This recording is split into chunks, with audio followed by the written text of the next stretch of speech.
Hey guys, welcome back to the Steph Clan. Hi, if you're new here, we are so excited to have you. We make videos 4 times a week, Tuesday, Wednesday, Thursday for sure. And then one of the other days we just choose depending on how much time we have.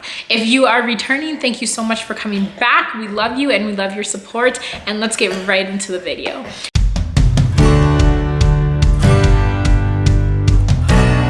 So today I am adding on to this series of my adoption, and I've been getting good feedback about it, and I've had a lot of people who actually told me that they enjoy it, and it's really interesting to hear about my adoption experience. So that makes me super psyched, and I feel so excited to continue going on with this. I have some exciting news, I guess to say, and just some things that I'm really gonna try and hope that it works out and just see how it turns out. With me being so passionate about my adoption story and helping other adoptees be able to speak on their adoption story and what it's like to be adopted. Last year, I took a DNA test. I took it with MyHeritage, and honestly, I didn't get the best results with it. I took the DNA test because the package was on sale and I didn't want to spend like $130 at the time. I didn't have $130 to spend at the time. And this was on sale for like 60 or 70 bucks. So I got it and I took the test. I haven't had much luck with it at all. I have found my third cousins, and third cousins, they aren't really related to you. And when it comes to adoption and stuff, they're gonna have no clue about me or anything, I can almost guarantee. So I have been doing a lot of research because I really want to start up again looking for my birth family. I really want to find just one connection, anybody in my life who might know my cousins or might know like a sibling of mine or knows my parents. I really want to have that connection so I can speak to them and just have more of an understanding of who I am, my heritage, why I was given up for adoption. Was I even given up for adoption, or was it against my parents' will? Because in the search for my birth parents, I've actually found this whole thing called, it's pretty much like the lost children of Haiti, and it happened right where I was from, Port-au-Prince, between like 1994 and like 2016. So this is like a long range of lost children, or not even 1994, sorry, 1980 to like 2016. And I'm in that group of adoptees. I was adopted in 1999, I think, or 1998. From Port-au-Prince, Haiti, and I was adopted from an orphanage. And this whole the lost children of Haiti concept is parents were getting told to give their kids to orphanages because these orphanages would provide them with food and water and a healthy, clean living space and education, and then parents would get their children back when they were 18 and their children has a good education and can really help and provide for the family. Now, adoption agencies and people and pastors, like everybody was involved in this kind of stuff, and they were literally giving moms and dads money, very little money, but at the time these parents were so poor that anything was enough. Anything was worth getting their child a better education, a better upbringing, so that they can come back and help provide when they are when they are 18. Little did these parents know that they were being just lied to, that their kids were getting put into orphanages, and these children were getting adopted by the Western countries like Europe, USA, Canada. And these kids were getting sent to orphanages and then sent away to these families. And these kids could be my age, 1 when I was adopted, or they could have been 10, where they have memory of actually living with their parents. And they were just taken out of their families and put into Western society. And to me, that is like, this has been like a huge mind-blown thing for me, because I could be one of those kids. I could be one of those kids where I was taken from my mom. My adoption story is my mom didn't have enough money to provide for me, so she brought me to an orphanage. But could that have not actually been the situation? Could it have been that my mom didn't have enough money to provide for me, or someone else didn't think that she had enough money to provide for me? So she was approached by someone and said, we will take care of your kid. We will give her the life she needs, and then we will bring her back to you when she is 18 so that she can help provide for the family and live, and she'll be healthy. And I now have so many questions. I have done so much research on the lost children of Haiti, and I fit so much of the criteria, but then I also don't fit so much of the criteria. However, my adoption story, it has holes, and it leads me with lots of questions ever since I've heard of the lost children of Haiti. So when I was adopted again from an orphanage. The orphanage was Ceux du Soleil or something like that, Son of Something Orphanage. It's also up in Colombia. Now, from what it says, it's a good orphanage, and it's like recommended, and like it is known by the government and stuff in the Western countries. However, many orphanages are. That doesn't mean that these kids aren't getting stolen and put into these orphanages and told that, oh, the mom can't take care of them, so this is what she wants. No, you don't know what could happen with any of these children.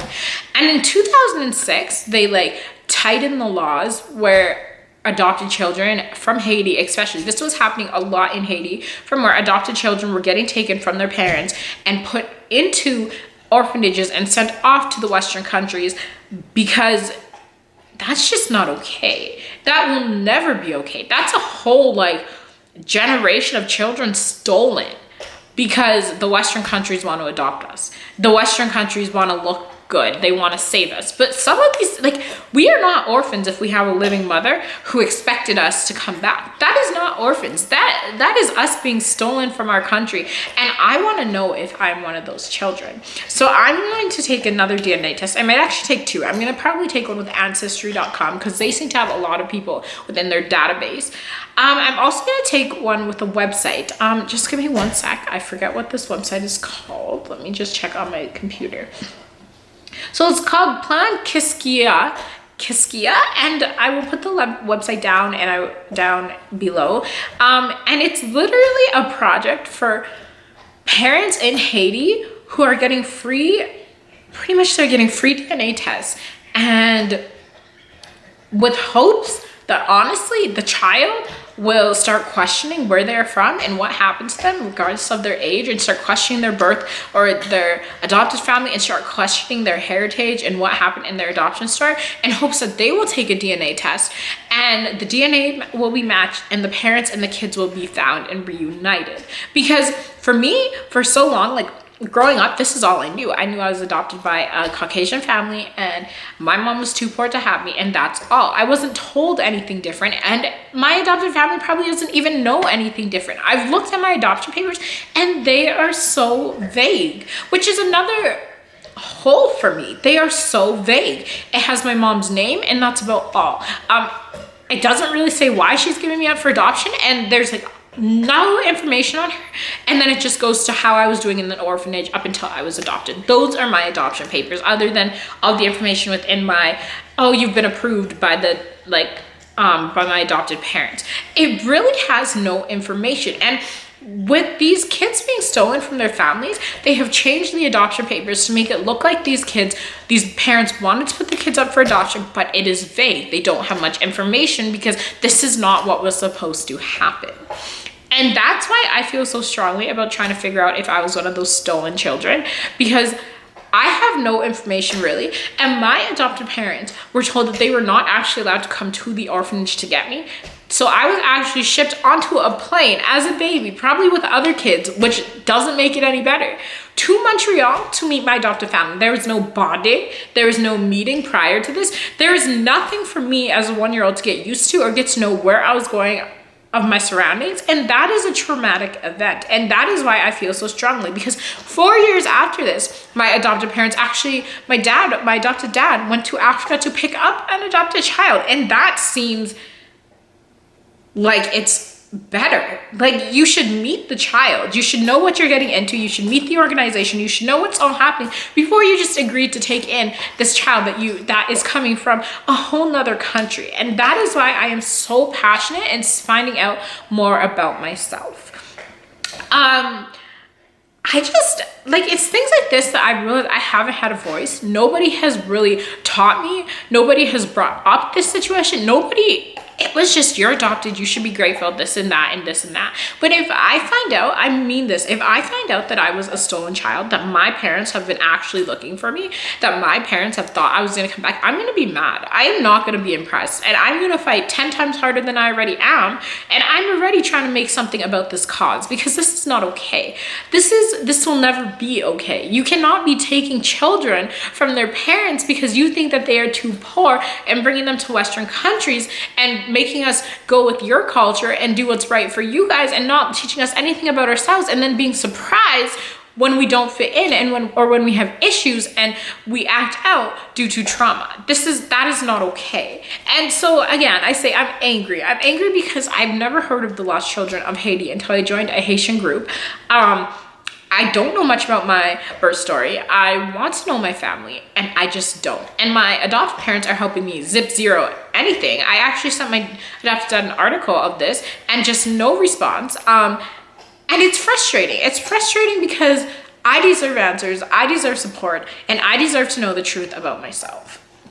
That being said, with my whole rant of adoption, that being said, I want to tell you guys my plan and what I'm doing to really stay active and be proactive within the adoption community and try to make a difference. So I made a page called Voices of Adoption. I made it on Instagram, and I'll just put it up in here, and I'll link it down below. And I also made a Facebook page. And my goal for this is to just be a place where people who are adopted can speak and tell me and others their adoption stories and their adoption experiences, both the good and the bad. And for my Instagram page, I really want it to be a platform where people can learn. They can learn about adoption. They can learn about adoption trafficking. They can learn about trauma within adoption. They can learn about the issues that happen after adoption, and they can learn about the adoption journey from the adoptee's side, because I feel like us as adoptees, we don't have much of a voice. Adoptees can learn and find support on my Instagram and Facebook page on where they can get support when they don't feel like anybody is listening to them. And I am so passionate about this because I feel like I don't have a lot of people listening to me, and I want to change that. And my hope for the long-term future is to open an organization for adoptees to get that support and to be shown that love and to be shown that they are heard.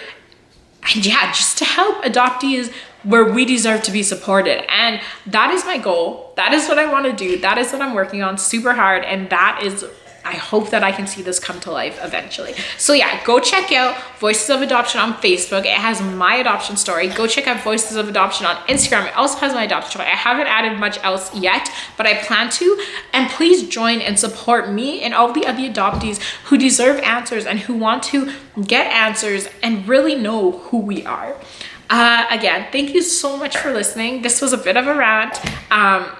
I love doing this. I really do. I'm enjoying this so much, and I can't wait to see the positive impact it has on other people. And I thank everybody who is supporting me and watching my videos and commenting down below. I'm sorry I haven't been able to get back to comments. We went camping and we've just been a bit busy, but I plan to respond really soon to all my comments. And yeah, I just want to thank everybody for being there to support me and listen to my story. I hope you guys have an amazing day, and I'll see you guys tomorrow. Bye guys.